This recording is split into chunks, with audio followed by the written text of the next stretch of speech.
The lakeside air around Tahoe always carried a sharpness that made everything feel closer than it was. I never expected that same clarity would eventually show me the one thing I was never meant to see. But the past has a way of waiting in quiet places until you walk straight into it. My name is Ava Ellison, and I am 31 years old. For 4 years, I had worked at Vail Dynamics, a consulting firm that handled infrastructure and waterfront projects across the western states.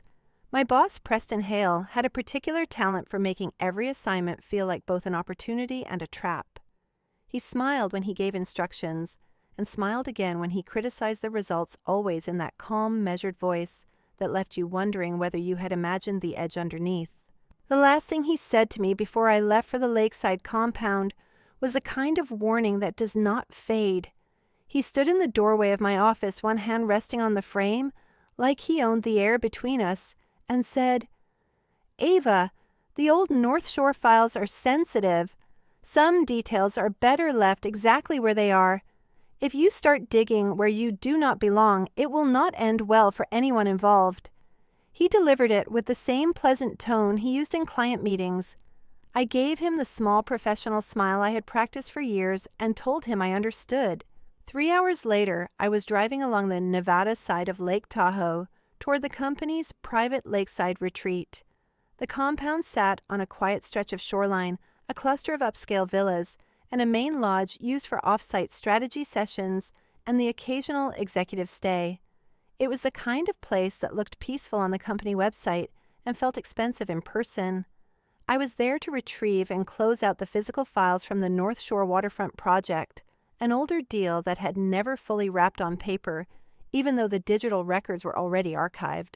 Preston's dark SUV was parked in front of one of the smaller villas when I arrived. So was Miranda Soto's white SUV. Miranda was the coworker everyone described as a natural with clients. She had a loud, easy laugh and a habit of remembering birthdays and favorite coffee orders. She and Preston had been collaborating closely on a new waterfront proposal for months. I told myself their cars being there together on a weekday afternoon meant nothing more than overtime. The files were supposed to be in a locked cabinet inside the main lodge's small administrative office. I used the code Preston had texted me and let myself in.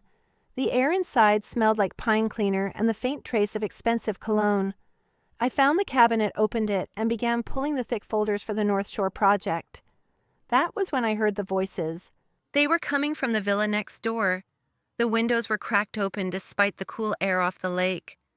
Preston's low laugh first, then Miranda's voice answering in a tone I had never heard her use at the office. Soft private threaded with something that sounded like familiarity earned over time. I should have closed the cabinet and driven away. Instead, I stepped out onto the wooden walkway that connected the buildings and moved toward the sound on quiet feet. The curtains on the villa's main living room window were not fully drawn. Through the narrow gap, I saw them clearly. Preston stood with his back partly to me shirt, untucked hands resting on Miranda's waist. She leaned into him, her dark hair loose around her shoulders, one hand on his chest. They were not speaking anymore. The way they moved left no room for any other explanation. It was not the first time. The comfort between them made that obvious in a single glance. I stood there long enough for the image to settle into something permanent. Then I turned and walked back to the lodge. My hands did not shake when I finished gathering the folders. On the desk in the administrative office, half hidden beneath a stack of old site plans, was a single sheet of hotel stationery folded once. I picked it up without thinking. It was a letter written in Miranda's neat handwriting, dated 2 weeks earlier, and addressed to Preston. It had never been mailed. The first paragraph read, "I know we said we would wait until the share transfer cleared, but Owen, in accounting, is asking questions about the bonus pool again, and I'm scared Ava is going to notice the numbers no longer match what we told her last quarter." I folded the letter into the folder with the project files, locked the cabinet, and left the lodge the same way I had entered. The drive back toward Reno felt longer than the drive out. The lake stayed visible in the rearview mirror for miles flat, and silver under the late light. I kept both hands on the wheel and tried not to replay the scene I had just witnessed. When I got home, Logan was already in the kitchen. He took one look at my face and turned off the burner under the pan. "What happened out there?" he asked. I told him I had seen something at the compound that I was not supposed to see. I did not tell him the full details yet. I needed to be certain first. The next morning, the office felt thinner somehow. Miranda was at her desk early, laughing with Derek Lang about a client story. When I walked past, the laughter cut off mid-sentence. Derek gave me a quick, almost apologetic nod and turned back to his screen. Paige Rivera, my closest friend at the company, messaged me asking if I wanted to grab lunch later. I said yes. At lunch, Paige watched me more carefully than usual. "You seem off," she said. "Everything okay with the North Shore files?" I told her the files were fine. She nodded and changed the subject to an upcoming pitch, but the space between us had already shifted by a fraction. That afternoon, I called Mason Reed. He was the investigator Logan had used once for a vendor background check. We met at a small diner 2 exits from the office. I showed him the letter and the photographs I had taken with my phone before leaving the compound. He read the letter twice, then looked at me with the steady expression of someone who had seen versions of this story before. "I'll start with the bonus pool reallocation and any share transfers tied to Miranda Soto or Preston Hale," he said. "Give me a few days." The days that followed were chaos wrapped in ordinary office noise. Preston began giving me assignments with overlapping deadlines and contradictory instructions. When I asked for clarification, he smiled and told me I was overthinking the process and needed to trust the team. Miranda started leaving me off client emails that had previously included my name. 2 colleagues who usually copied me on everything suddenly stopped. Old allies were already stepping back without explanation. I kept showing up, kept my voice even, and waited for Mason's report. On the Wednesday of the second week, I was archiving old emails for the same North Shore project when I found a folder that should have been empty. At the bottom, half hidden under a printed sitemap, was a set of draft legal documents. They were transfer papers moving a block of employee stock options from the company pool directly into an LLC registered under Miranda Soto's name. The documents were dated a month earlier and had never been filed. Someone had printed them signed Preston's name in a close but not perfect imitation, and then left the entire set where it could be discovered by accident or by design. I photographed every page and sent the images to Mason before I let myself think too hard about what I had just found. That night, I told Logan everything. He listened without interrupting the way he always does when something matters. When I finished, he asked the only question that mattered. "What do you want to do now?" I told him I wanted the truth out in the open before I decided what came next for me. The office tension kept tightening. Preston's smiles grew thinner. Miranda's laugh became louder in meetings where I was present. Sophia Reyes, the coworker I had quietly considered an ally ever since she helped me navigate a difficult client handoff, last year sent me a short message asking if I needed anything. I thanked her and said I was fine. She did not reply again. I did not know yet that the person who had printed and left those draft transfer papers in the folder was Sophia Reyes herself. She had found them on Preston's desk during a late strategy session, photographed them for her own records, and placed the originals where she calculated I would eventually look. She had also been feeding Preston small updates about the questions I was asking, hedging her position in case the situation turned. The quiet ally I thought I had was already playing both sides. The lakeside compound and the letter and the hidden documents had started something that could not be stopped by staying quiet. I had spent years keeping my head down and doing the work in front of me. That version of me was finished. What came next would be messier and more uncertain than anything I had faced at Veil Dynamics, but at least it would be honest. Mason's report arrived 2 days later in a plain email with an encrypted attachment. I opened it after Logan had gone to bed, the house quiet, except for the low hum of the refrigerator. The numbers were worse than I had imagined. The bonus pool that had been promised to 3 mid-level employees, including me, had been quietly moved 8 months earlier. $180,000 total, rerouted through a consulting LLC registered under Miranda Soto's name. From there, the money had flowed into a second entity that traced back to Preston Hale through a chain of transfers that looked clean until you lined up the dates. Those dates matched the nights Miranda had been working late on the new waterfront proposal and the nights Preston had told his wife Celeste he was at the lakeside compound for strategy sessions.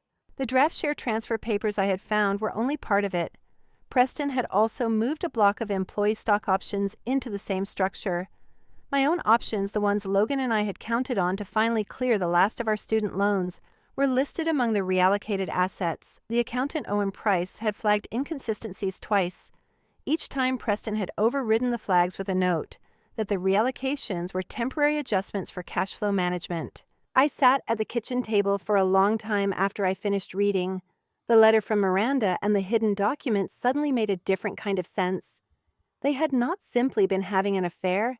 They had been building a quiet exit ramp for themselves using money and shares that did not belong to them. The next morning, the office felt like a room where someone had turned the volume up without anyone admitting it. Preston called an all-hands meeting at 9.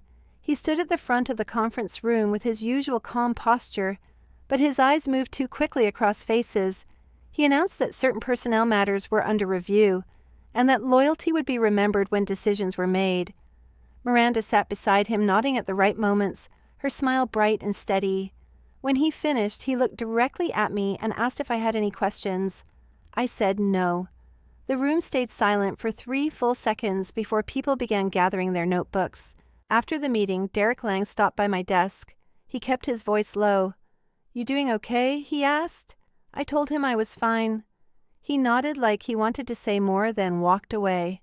Paige Rivera did not message me at all that day. The distance that had started at lunch was widening into something colder. Sophia Reyes appeared at my cubicle around lunchtime with 2 coffees. She set one down without asking. "Heard the meeting got tense," she said. Her tone was light, but her eyes stayed on my face a beat too long. I thanked her for the coffee and said meetings were always tense when budgets were involved. She smiled and left. Later, I noticed she had been the one who forwarded Preston the client update I had prepared the week before, the one that mysteriously arrived with my name removed from the sender line. Mason called that afternoon. He had spoken with Owen Price off the record. Owen confirmed the flags he had raised and said Preston had told him to stop asking questions that could damage team morale. Owen was looking for another job. Mason also had a preliminary trace on the LLC.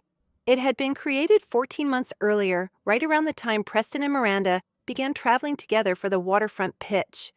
The money had not simply vanished. It had been moved with deliberate care. I met Fiona Grant the following evening. She was the employment lawyer Logan had found through a friend. We sat in a small conference room at her office downtown. I showed her the letter, the photographs, the draft transfer papers, and Mason's summary. She read everything without comment, then set the pages down and looked at me.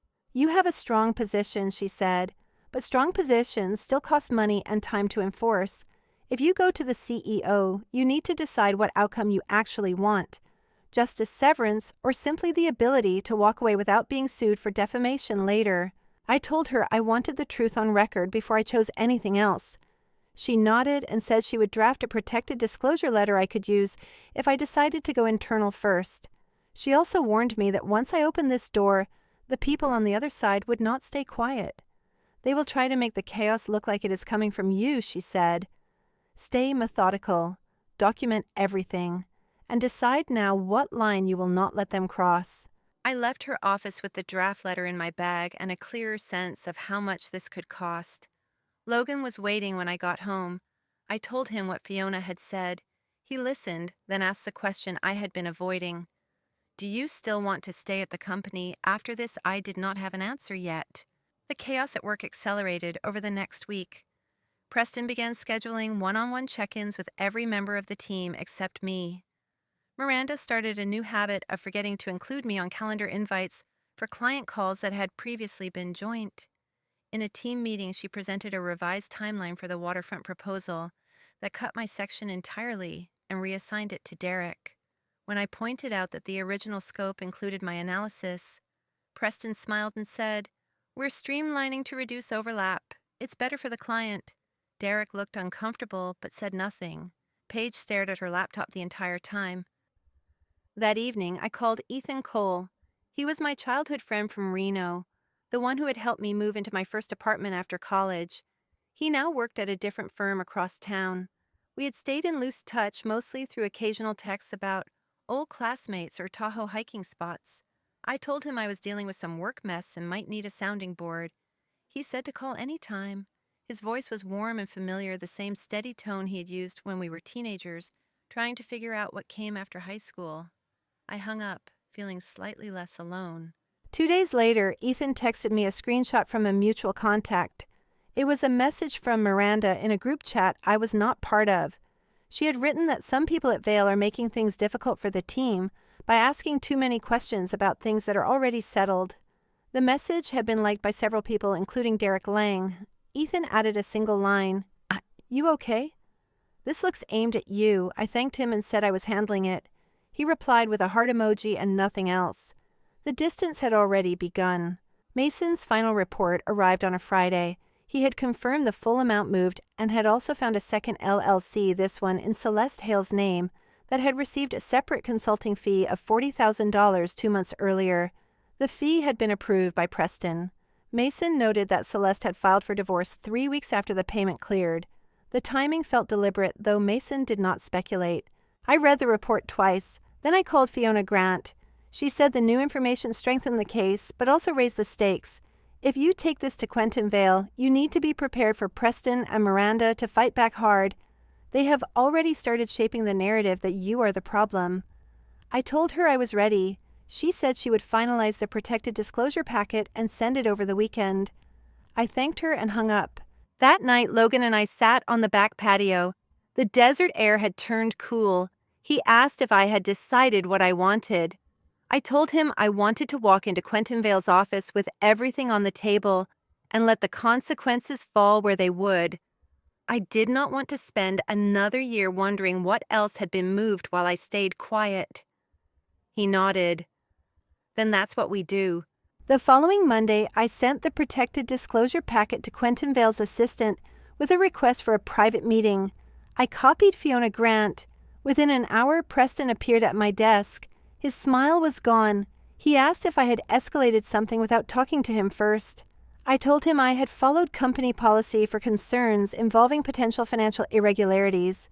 He stared at me for a long moment, then said, "You are making a mistake that is going to cost you more than you think." His voice was low and steady, but the calm had cracked. I could see it in the way his jaw tightened when he walked away. Miranda did not speak to me for the rest of the day. Sophia Reyes sent me a message that simply said, "Be careful." I did not answer. The office had become a place where every conversation felt like it might be the last one. People moved in small clusters, voices dropping when I passed. The chaos was no longer slow. It was accelerating, and I was standing in the center of it, still breathing evenly still, taking notes. Quentin Vale's assistant replied the next morning. The meeting was set for Thursday at 10. I spent the evening before it printing every document, every photograph, every timeline Mason had built. Logan sat across the table from me and read through the stack without comment. When he finished, he looked up and said, "This is going to change things." I told him I knew. Then I went to bed and slept for 6 straight hours, the first time in weeks.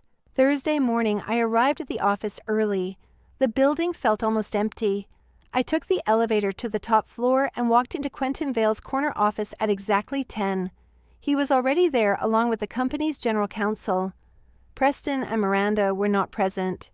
Quentin gestured to the chair across from his desk and said, "I read what you sent. Tell me what you want me to know." I opened the folder and began.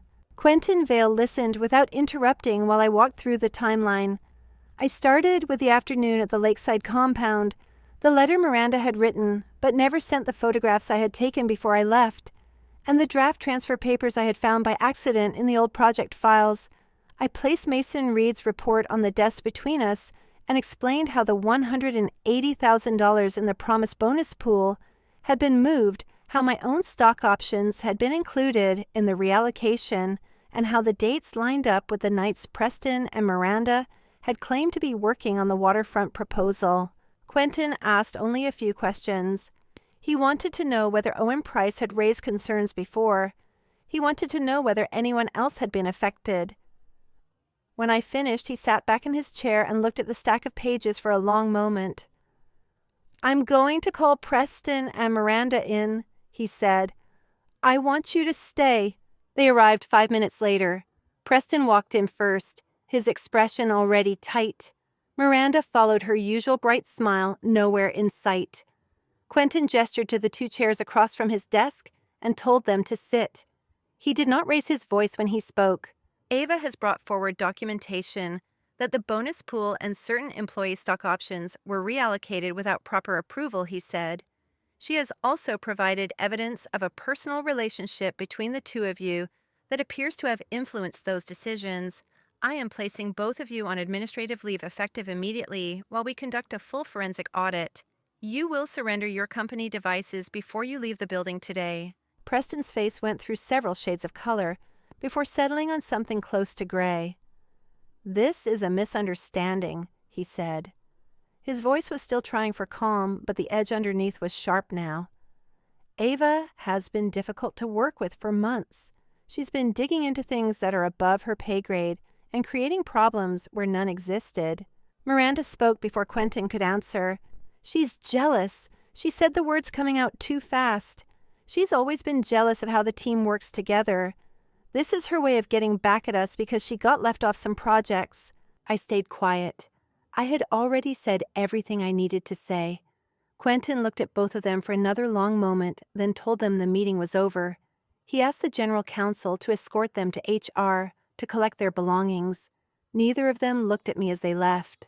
When the door closed, Quentin turned back to me. "You did the right thing bringing this forward," he said. "The audit will run its course. In the meantime, I am offering you the choice to stay under a different reporting structure or to take a severance package that includes the restored value of your reallocated options, plus an additional amount for the stress this has caused. I will not ask you to decide today." I told him I would think about it and let him know by the end of the week. He nodded and said the company would support whatever decision I made. I left his office with the folder still in my hands and walked back to my desk on legs that felt steadier than they had any right to feel. The chaos that followed was immediate and loud. By lunchtime, the entire floor knew something had happened. People stopped talking when I walked past. Derek Lang sent me a message that just said, "Heard some stuff." "You good?" I answered that I was fine. Paige Rivera did not message at all. Sophia Reyes came to my desk twice, once to ask if I needed help with a client file, and once to offer to cover a meeting for me. Both times her voice was careful, almost too helpful. I thanked her and said I had it handled. Preston and Miranda were gone by mid-afternoon. Their desks were cleared and their names removed from the shared calendars before the end of the day. The social circle that had once included them began to fracture in real time. Colleagues who had laughed at Miranda's jokes now avoided her old desk entirely. 2 people who had been vocal supporters of Preston in meetings suddenly had urgent calls to take whenever his name came up. The silence around both of them spread faster than any rumor could. That evening, I called Ethan Cole. I told him what had happened in the simplest terms I could manage. He listened without interrupting the way he always had when we were kids. When I finished, he was quiet for a few seconds. "Sounds like you did what you had to do," he said finally. "But this kind of thing gets messy fast. People are already talking. I don't want to get pulled into the middle of it." I told him I understood. He said to take care of myself and that maybe we could grab coffee once things settled. We both knew that call would probably never happen. The childhood bond that had lasted through moves and jobs and years of loose contact ended in that single conversation. I did not feel angry about it. I felt the clean, sharp edge of a line I had drawn without realizing I was drawing it. The reveal about Sophia came 2 days later. Mason called with one final piece of information from the audit trail.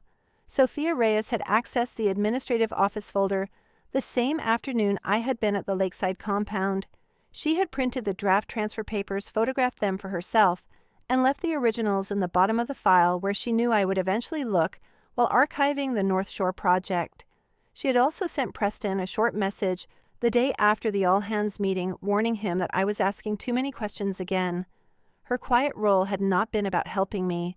It had been about protecting her own position while the situation was still uncertain. I met her for coffee on a Saturday morning at a place far from the office. She cried when I told her what Mason had found. She said she had been scared for her job, that Preston had hinted at layoffs if the waterfront proposal did not land, and that she had only been trying to stay on the safe side of things. I listened until she stopped talking. Then I told her I could not keep someone in my life who had chosen silence when silence protected the wrong people. She nodded. We have not spoken since. The board moved quickly once the audit confirmed the diversions.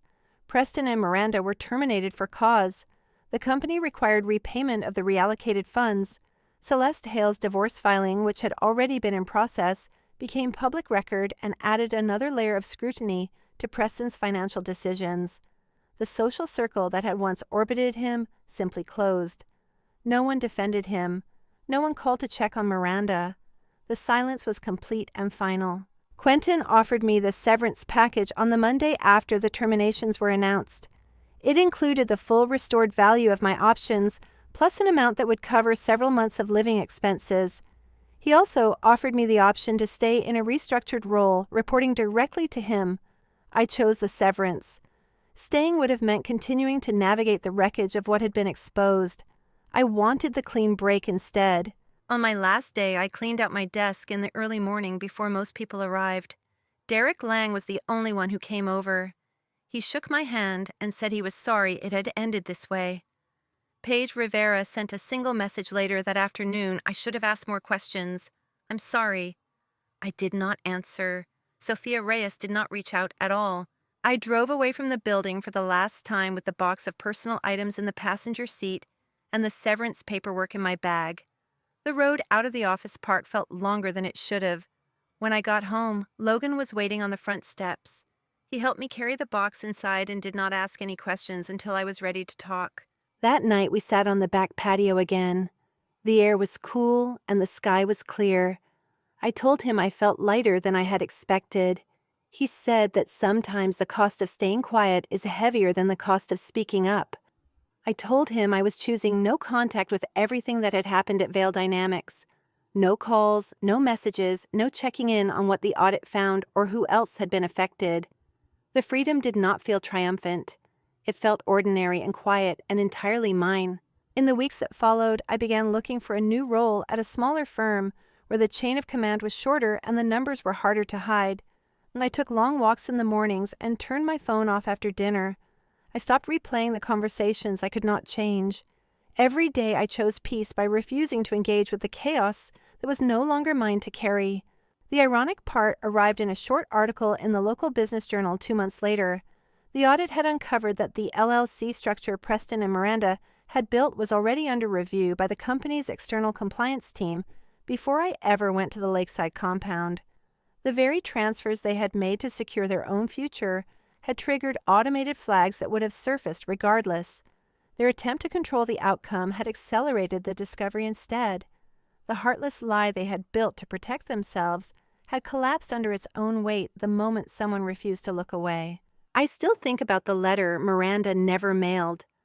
I think about the version of myself who stood in that villa hallway at the lakeside compound and chose to keep walking instead of running. She was braver than I gave her credit for at the time. I think about Ethan Cole and the easy childhood friendship that ended without drama or anger, simply because the weight of what had happened was too much to carry together. I do not regret the loss. Some bonds are meant to end when they no longer fit the person you have become. I have told you this story not because I am proud of every part of it, but because I think it deserves to be told honestly. The truth is not your enemy. Hiding from it is. I believe that choosing yourself, even when it costs relationships and stability and the comfort of staying small, is the only foundation anything worth keeping has ever been built on. No contact brought me freedom.